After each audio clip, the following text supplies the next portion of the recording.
मोठ्या प्रमाणात वावड्या उठवल्या आणि जेव्हा जेव्हा पत्रकार समोर यायचे त्या वेळेला ते एकच प्रश्न विचारायचे की तुमच्यातलेच विरोधात गेले, आता तुम्ही काय करणार, असा मोठा प्रश्न माझ्या समोर होता.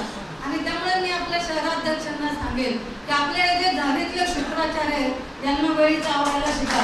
ज्या वेळेला निवडणुकीत विरोधात जातील त्या वेळेला त्यांना आवर घाला, कारण या निवडणुकीचा परिणाम हा पूर्ण निवडणुकीवर होत असतो. आपल्या समोरचे विरोधातले जे असतात त्यांना ते खाद्य मिळतं आणि ते सांगतात आम्ही काही बोलत नाही, पण तुमचेच लोक असे म्हणतात. त्यामुळे आपण या गोष्टीवर निश्चितच विचार केला पाहिजे. प्रत्येक निवडणूक आली की प्रत्येक वेळेला काहीतरी विरोधात जायचं, डायरेक्ट पत्रकार परिषद घ्यायची आणि समोर बोलायचं. मला वाटतं हे काहीतरी कुठेतरी चुकीचं होतं आणि पक्षाच्या शिस्तीच्या बाहेर जाऊन हे लोक बोलतात आणि वागतात, त्यांच्यावर कारवाई झाली पाहिजे. काय म्हणतात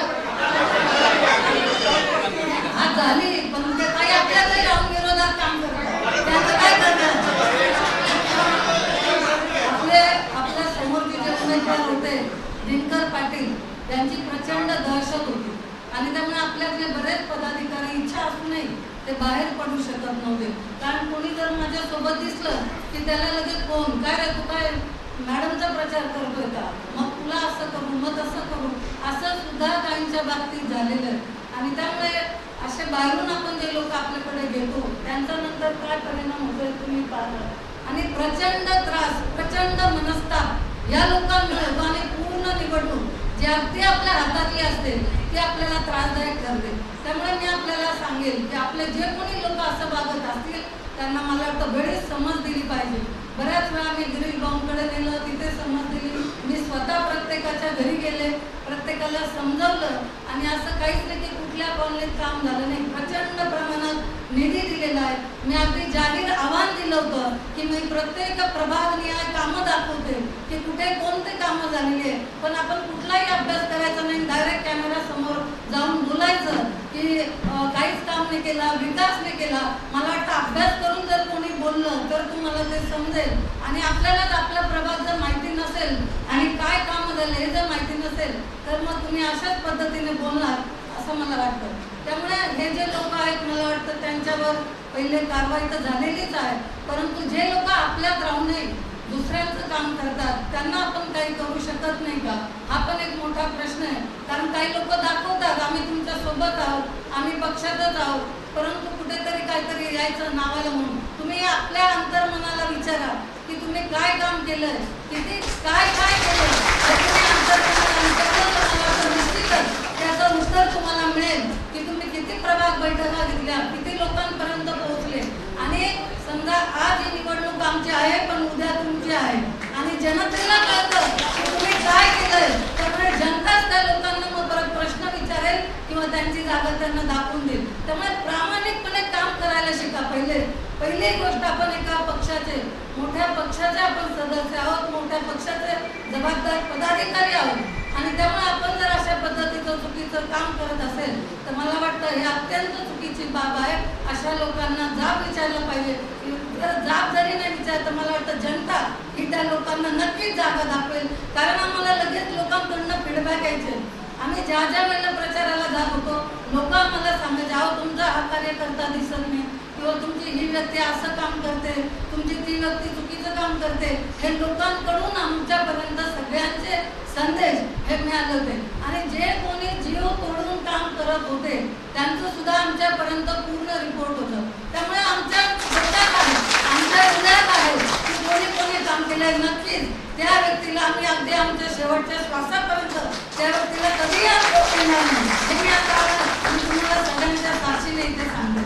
खरं तर ही गोष्ट मला सांगायची नव्हती, परंतु त्यावेळेला ज्या वेळेला उमेदवारी जाहीर झाली त्यावेळेला मला प्रत्येक पत्रकाराने अक्षरशः निवडून येईपर्यंत त्या पत्रकाराने प्रत्येक पत्रकाराने हा प्रश्न विचारला.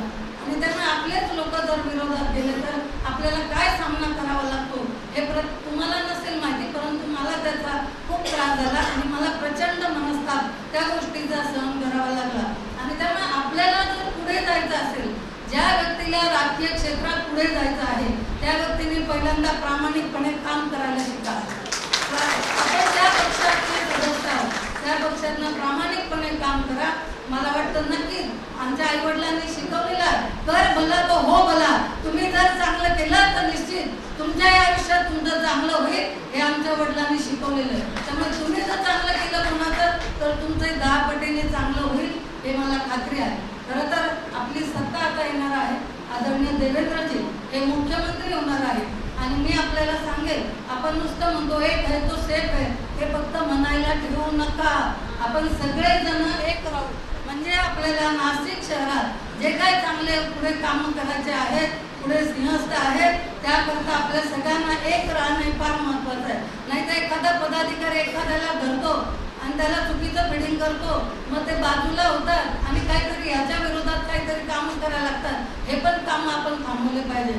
आमच्याकडे आमच्या मतदारसंघात विशेष करून जास्त प्रेम हे इतर लोकांचं आहे आणि त्यामुळे सतत मतदारसंघात येऊन चांगलं काम करण्याऐवजी बिघडवण्याचं काम करायचं, त्या व्यक्तीच्या घरी सतत जायचं, काहीतरी चुकीचं मार्गदर्शन करायचं. आणि आज जी जेवढी ही बाजूला गेलेली गँग होती ती सगळी एका व्यक्तीच्यामुळे, फक्त एका व्यक्तीच्या काहीतरी कान भरवण्यामुळे त्या सगळ्या व्यक्ती बाजूला गेल्या. त्यामुळे कोणाचं ऐकायचं हे तुम्ही लक्ष ठेवा, कोणाच्या डोक्याने चालायचं हे तुम्ही लक्ष ठेवा आणि चांगलं काम याच्या पुढे करा.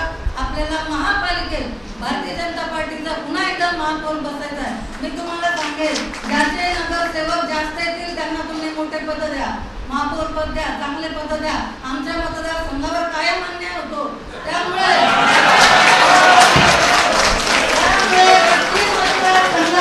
याच्या पुढे महत्वाची पद मिळाली पाहिजे. बरोबर आहे की नाही?